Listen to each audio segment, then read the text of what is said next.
खान साहब ये जो मिसाइल की बात है वो करेंगे? अभी तक तो उन्होंने की नहीं, तो करेंगे इसमें? देखिए, मिसाइल के बारे में मैंने जो खासकर जो मैंने पढ़ा है, मिसाइल के बारे में इनके पास कुछ भी नहीं है। उसकी वजह फ्लेवर है। 130 मील मिसाइल अंदर आया, इनका सिस्टम सारे फेल हुए। सबसे पहले तो बात ये है। और मेरी इंफॉर्मेशन जो है वो काफी हद तक मैंने आर्टिकल पढ़े इधर उधर से कि इस वक्त ताइवान को भारत यही मिसाइल ताइवान को बेचना चाहता है। और यही मिसाइल जो है ये समझे उसकी एक एक्सरसाइज थी। पहले मैं इसको ह्यूमन एरर समझता रहा हूं, लेकिन उसके बाद मैंने इसके बारे में जब इंफॉर्मेशन इकट्ठी की गई है तो मेरे ख्याल में it was like a power show to show कि how superior our missile system is. तो उसमें दे आर वेरी सक्सेसफुल। और मेरे ख्याल में it was intentionally done, it was an exercise. लेकिन आपका सिस्टम फेल्योर हुआ है। आपके रडार ने उसको पिक किया, लेकिन आपकी जो चाइनीज सिस्टम आपका जो आपने खरीदा हुआ है against this missile system, it failed कर लेते हैं। क्योंकि ये तो खैर हम ये भी समझते हैं कि चलें इसी वजह से शायद ज्यादा जो है वो वरना हम तो इनका जवाब पत्थर से देने के लिए फौरन तैयार हो जाते हैं। तो फिर कुछ ऐसी सिचुएशन नहीं बनी कि इस खत्ते में जो है वो जंग के बादल छा जाते हैं। लेकिन चले देखते हैं कि प्राइम मिनिस्टर इस कॉन्फ्रेंस में उसके ऊपर बात करते हैं या नहीं करते। अभी तक तो नहीं की। लेकिन साजिद साहब, अब जरा हम यूक्रेन और जरा रशिया की बात कर लें। सर, उस पे आपको क्या नजर आ रहा है? जिस तरह ये कहा गया कि अब तो बहुत सारे लोग वहां पर लड़ने के लिए भी पहुंच गए, मुख्तलिफ दुनिया के मुल्कों से उसकी इजाजत भी दे दी गई। तो वहां पर जब इतने लोग एक जगह पे जमा होंगे और तो क्या आप सिचुएशन देख रहे हैं? और अमेरिकन स्टैंड के बारे में आप क्या कहेंगे इसके ऊपर? मैं समझता हूँ कि यूक्रेन के अंदर, सिर्फ यूक्रेन के अंदर ही नहीं है, पूरी दुनिया में इस वक्त जितने भी इंटरनेशनल मसाइल हैं, जितने भी इश्यूज हैं, कॉन्फ्लिक्ट्स हैं, उसकी सिर्फ एक वजह है कि America is presidentless. America is a leaderless. America has no foreign policy right now. या फिर फॉरेन पॉलिसी है तो उस फॉरेन पॉलिसी की रिस्पेक्ट कोई नहीं है। उसकी वजह यह है कि आज देखें कि अमेरिका एक तरफ से देखें किस तरह डबल स्टैंडर्ड है। एक तरफ तो यूक्रेन को टूटा फूटा असला भी दे रहा है, खुल के असला नहीं दे रहे, क्योंकि हालांकि पोलैंड उनको जहाज देना चाहता था फाइटर, तो हमारे प्रेसिडेंट साहब ने उस पर वीटो कर दिया था। दूसरी तरफ अगर चाइना उनसे बात करे तो ये हमारे जो पिछले दिन अमेरिका कहने से हैं, उन्होंने चाइनीज अपने काउंटर पार्ट को थ्रेट की उसकी। लेकिन दूसरी तरफ रशिया ईरान के टेबल पर उनका पार्टनर है। दूसरी तरफ एनवायरमेंट पे रशिया को वो नाराज नहीं करना चाहते। तीसरी बात है कि हमारे प्रेसिडेंट साहब ने कई दफा कहा है कि we can not start the third world war with Russia. देखिए किस किस्म की कंट्राडिक्शन है, क्या सिग्नल दे रहे हैं। इस वक्त अगर देखा जाए तो अमेरिका इस वक्त बीमार, लेचार, कमजोर नजर आ रहा है। सबसे बड़ी वजह उसकी, यहां तक कि सऊदी अरेबिया के जो इस वक्त डिफेक्टो जो उनके वहां पे एक प्रिंस हैं, किंग हैं, वो बाइडेन की कॉल तक नहीं रिसीव कर रहे। इन्होंने रिक्वेस्ट की थी कि ऑयल की प्रोडक्शन बढ़ाएं ताकि प्राइस नीचे आए, वो कॉल तक नहीं ले रहे। उसके बाद उन्होंने दूसरी थ्रेट दे दी है कि वो अपने पेट्रोल की सारी जो बाइंग है वो चाइनीज करेंसी में करेंगे। और अगला स्टेप जो मैं बताने चाह रहा था कि जब वीजा मास्टर कार्ड ने रशिया में अपने प्रोजेक्ट बंद की तो फौरन चाइना स्टेप इन हुआ और स्विफ्ट के पैरेलल जो चाइनीज सिस्टम वहां पे यूज हो रहा है। उसके बाद अगर आप देखें तो कितनी कमजोरी के इराक में अरबील की जगह पे काउंसिल जनरल पे अटैक किया गया ईरानी तरफ से और अमेरिका खामोश है। चाइना ने थ्रेट किया अमेरिका को कि अगर आपने ताइवान को असला दिया या किसी और मुल्क ने दिया, the consequences will be very difficult. तो इस वक्त जो कुछ भी दुनिया में हो रहा है, यूक्रेन भी इस वक्त बेचार लाचार खड़ा है, कोई सपोर्ट उसको हासिल नहीं है। मैं बल्कि यहां तक अगले दिन एक आर्टिकल पढ़ रहा था कि शुमाली यूरोप और मगरबी यूरोप बिल्कुल टू डिफरेंट अपने उनकी पॉलिसीज हैं। इस वक्त फ्रांस, जर्मनी, इटली और यूके बिल्कुल एक साइड पर हैं। वो तेल भी लेना चाहते हैं रशिया से, गैस भी लेना चाहते हैं। उनको पता है अगर हमने ये चीजें बंद की, सैंक्शंस ज्यादा टाइट की रशिया के खिलाफ, तो हमारी अपनी इकोनॉमी क्रिपल कर जाएंगी और they will go through the crisis. अब जो मशरकी यूरोप है, क्योंकि वो पहले रशिया के नीचे रह चुका है, उनको खौफ है कि अगर यूक्रेन में रशिया आया तो अगली उनकी बारी होगी।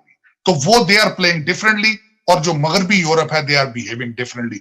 दूसरी उसकी बात यह है क्योंकि जो मगरबी यूरोप है वो पहले कॉलोनीज रख चुका है, वो आज तक कॉलोनी बने नहीं है।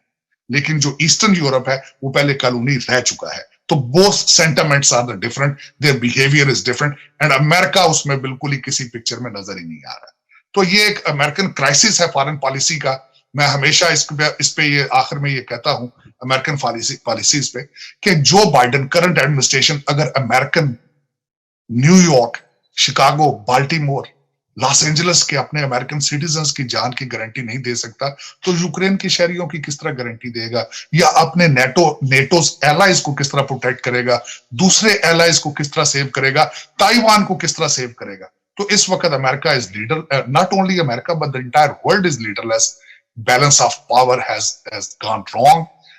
वर्ल्ड दुनिया का पावर जो है फिर ही बैलेंस होगा जब एक स्ट्रॉन्ग अमेरिकन प्रेसिडेंट आएगा, पेंटागन को स्ट्रॉन्ग करेगा.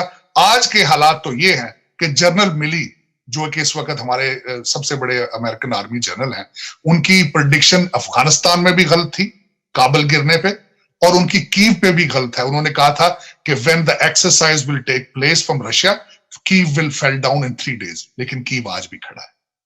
तो ये पूरी दुनिया के मसाइल के पीछे American weak foreign policy, American weak leadership, ये सब उसका मूजब है. और पाकिस्तान को भी अगर इनडायरेक्टली देखा जाए तो उसी तरह है, क्योंकि पाकिस्तान को भी बिल्कुल निगलेक्ट कर दिया गया है. इनके कोई कॉल नहीं दी जा रही. सारे अमेरिकन एग्स भी इंडिया की बास्केट में डाल दिए गए हैं, जिसके मैं हक में नहीं हूं, क्योंकि पाकिस्तान रिगार्डलेस जियोग्राफिकली, हालांकि आपकी फॉरेन पॉलिसी कुछ भी नहीं है पाकिस्तान की, लेकिन जो जियोग्राफिक लोकेशन इज जो फॉरेन पॉलिसी, और अमेरिका को चाहिए कि उस पर तवज्जो दे, क्योंकि फिर दोबारा वो ये अफगानिस्तान वाली गलती दोबारा रिपीट ना हो, और फिर दोबारा डॉलर का और पेंटागन का नुकसान ना हो. लेकिन फिर भी वो देखें, नहीं तवज्जो दे रहे, लेकिन अगला रिपब्लिकन प्रेसिडेंट आएगा, वो इसको तवज्जो देगा. Senators they are coming back, they are starting questions. आपको पता होगा कि पिछले दिनों एक अमेरिकन कांग्रेस में एक रिपब्लिकन कांग्रेसमैन ने एक बिल पेश किया है पाकिस्तान के खिलाफ, सैंक्शंस के खिलाफ और दूसरी चीजें, क्योंकि उनके अंदर एक एंग्जाइटी है रिपब्लिकन लॉ मेकर्स में कि पाकिस्तान को जवाब देना चाहिए, उनको एक्सप्लेन करना चाहिए कि पिछले 20 साल हमारे साथ क्या हुआ है अफगानिस्तान में, why we fail in Afghanistan.